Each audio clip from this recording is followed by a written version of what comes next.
Are you asleep in your car? A little bit. I'm just having a little nap. Hey, this is dog trading, okay? Picking up shit, filling up dog food bags.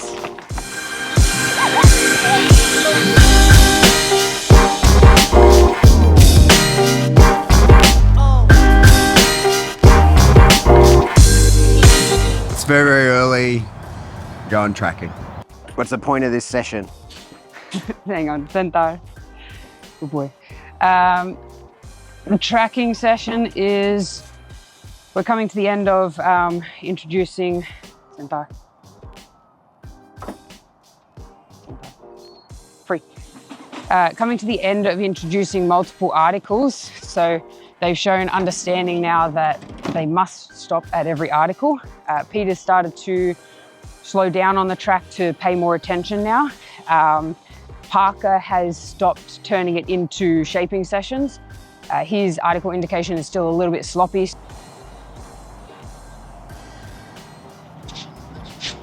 So walking up on the left, you can see he has a lazy down, and then as I start approaching, he's starting to fix that himself.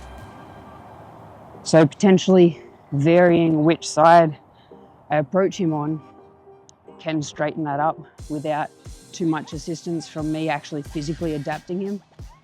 So we'll see how that goes for a little bit.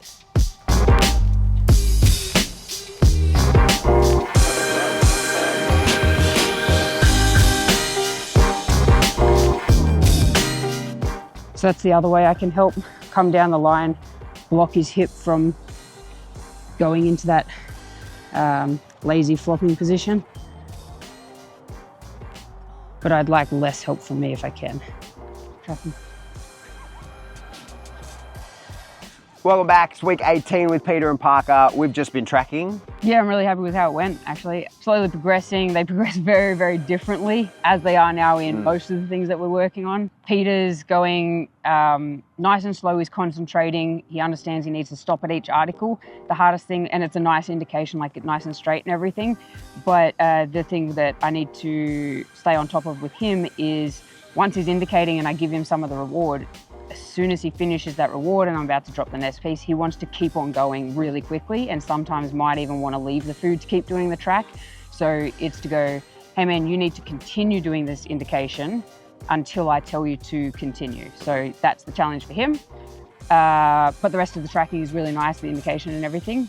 With Parker, what he's doing now is he goes out and he'll lay down, he'll indicate, but he does like a lazy down and he flops over to one side. So it's always the same side. And that's, my opinion is that is him anticipating me walking over the top of him and usually doing food from the right-hand side. So he's thinking, yep, I'm gonna look over my shoulder that way. So one of the ways I can adjust that is by coming up on the left side of him. So as he does that indication, flops the hip and looks back, I'll just walk up on the left side, prove him wrong. It's not coming from that side. I'd prefer not to play so much of a role there. I'd like him to make the choice and get rewarded from it rather than me happening to guide him into it. So we'll see how it goes. I'll change if it's necessary. Reward delivery and placement plays such a massive role in that stuff. Huge. If you wanted to learn more about reward delivery and placement, I've got an online course that can teach you a whole bunch about it. Link in bio, or no, what are we on YouTube? The link's in the description. Well played, sir. Hey, bite work, we've started that again. That's going pretty good. Yeah, I'm really happy. They're both really into it. They're both pretty stable in the grip. There's big differences in the two dogs. Interestingly, Parker's a screamer.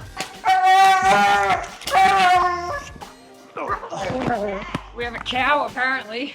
That, I didn't see that coming. Well, I don't reckon that'll stick around long. No. I think it's just like he's so excited to come back. Yeah. And then because like we're teasing him a bit at the start, but when he starts to bark properly, he's got a really, they both have a really nice bark. Yeah. And they actually bark So we'll have properly. to bring that out. Yeah. So bite work at the moment still just looks like showing them the basic targeting pictures. So we put them into the bicep with like a little puppy sleeve onto there. I'm giving them a forearm presentation. And that's a nice, easy way to like work their head position and develop that sort of pushing nature as well as just putting them in the legs. And we just go cycles of that over and over. And that'll be the case for another week or two until I think they're ready to start biting really hard. And then we'll start on the strap work and trying to teach them like, hey, no, you've really got to bite super hard, and probably even put them on a back tie to do that and frustrate them a little bit more and stuff like that. Which I think will also be the best way to get them to bring out that bark and yeah, cut off the whining. For sure. Yep. And then so because the bite work's going really well, that means the play is also going really well. Picking up like this morning's play,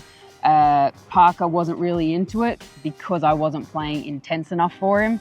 So as soon as I started to increase my intensity and, you know, I'm pushing him away harder, a bit more like physical with him, he got a lot more into it, and then I was like, sweet, cool, no worries, all right, that's where you're at. You know, if I do that too soon, I can very easily demotivate him. You know, if he was just... Yeah, it's too much, so overwhelms him. You know, so that's really exciting, and Peter's coming up with a play as well. Kickoff!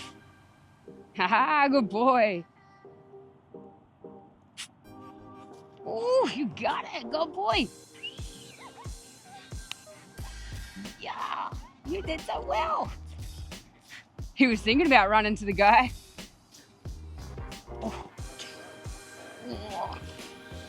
Oh, good boy. So you're giving them a lot more liberty now. We were just sticking around out there with them for a while. So the training session today looked like you did a track, a double sort of distance track, then a play session, and then they just come out and just stick around, just be free, and we just hang around with them and let them be dogs. Which they both sort of seem to value quite a bit, right? Yeah, and that is something that we've always done, just the time varies, you know, depending on what we've worked on prior. And, you know, like I said, Peter, the pups aren't ready to have toys at the end of their track, so we're just using food, but Peter loves the tracking so much, the food isn't really enough of a reward. He just wants to go back to the track. So for me, it's really important that I give him plenty of liberty so he can keep sniffing, so that is still a reward at the end of the track. Whereas if I just kind of pop him away, it's almost a bit punishing because he just really wants to track, but they're just not ready for toys yet. Once the toys come in, then sweet, no problem. But that's one of the reasons, especially for Peter, like the liberty is important, but it also just, it gives them freedom, independence.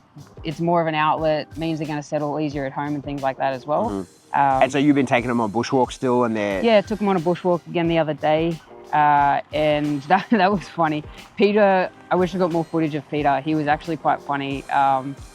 He goes from doing zoomies to doing the Remy where he's doing a bucking bronco, and then where they'll be trotting along and then suddenly they'll just pounce on something and you're like, oh my God, have they found a snake? Is it a wombat? Is it a koala? What's going to happen? And then they just go, no, it's nothing, and just trot off. And I'm like, but what's happening there? Like, you know, they've got a lot of personality, and Peter's showing more and more of that. Now, we thought Parker was very goofy at the start. Peter's showing a lot more of that as well. And Parker's continuing that. One of those things when we go on bushwalks is there's like a giant tree that got, you know, was fallen over and they've chopped it up or whatever. I don't know, it's this high on the side off the ground, and they jump up on these things, and I go like, hey man, now jump on this one. So they're getting confident with just random things like that. They're not afraid to jump on things. So all of that sort of stuff is just happening in the background. So when we have to use a skill like that, it's typically already there. Yep. So all in all, everything's going pretty well with them. Yeah, luring and shaping's good as well. Oh yeah? Yeah, with the muzzle. Oh, that's right, yeah. Last night, I think you were doing something else. I don't know if you caught the first part of Parker's session, because I had to change it halfway. He's ready, he's putting his head in the muzzle, and he's ready to start pushing, because later we'll turn it into muzzle fighting, right? So the way I teach it is you just put your head in, and then they've got to start pushing it. Then I stand up, they push it into me, and there's a whole sequence, right? But I didn't expect him to push it so forcefully. And I was running out of room, and I was like, oh mate, you're actually really hammering that. And I was like, I didn't want him to feel like he was hitting a brick wall because he pushed it too quick into me. I didn't anticipate that much progression in one session. So I quickly went and grabbed a dolly. Usually I do it on a skateboard and it rolls back really smoothly. The dolly wasn't as smooth, but it was enough to just absorb him back a little bit, so I didn't demotivate him by giving him a feeling of hitting a wall. So, but Peter, he's only just going, is it is it my muzzle in here? Yeah. Like, you know, such a big difference. Which I think is indicative of their personalities, right? Where Yeah. Peter's much more like, I want to stay doing what I'm doing and I want to commit to it, whereas Parker's like, fuck yeah, next thing, which, you know, is going to allow him to shape really well. But then we'll have to be a little bit careful when you start teaching any sort of precision to him. It'll be a little bit trickier because he'll always be searching for the next. Yeah, exactly. And that can come out in the luring. Like if I take too long between lure hand coming out with more food or whatever, then Parker's trying to offer different position and moves around a little bit more. Whereas Peter's like, okay, I'm here. That's where you lured me last. And then you go, cool, you're luring me up there, and he'll wait there most of the time. Whereas, yeah, Parker's just trying to switch between them. So bringing in stability will be really important for Parker later. But it can be a downside for Peter because it's like he'll get stuck in position and won't change if he's not 100% sure, you know? So I'm going to say hi to my fans again. Oh, how's my hair? How's my hair, guys? It will look fine. Oh, don't even look at mine then. Maybe the limpy needs.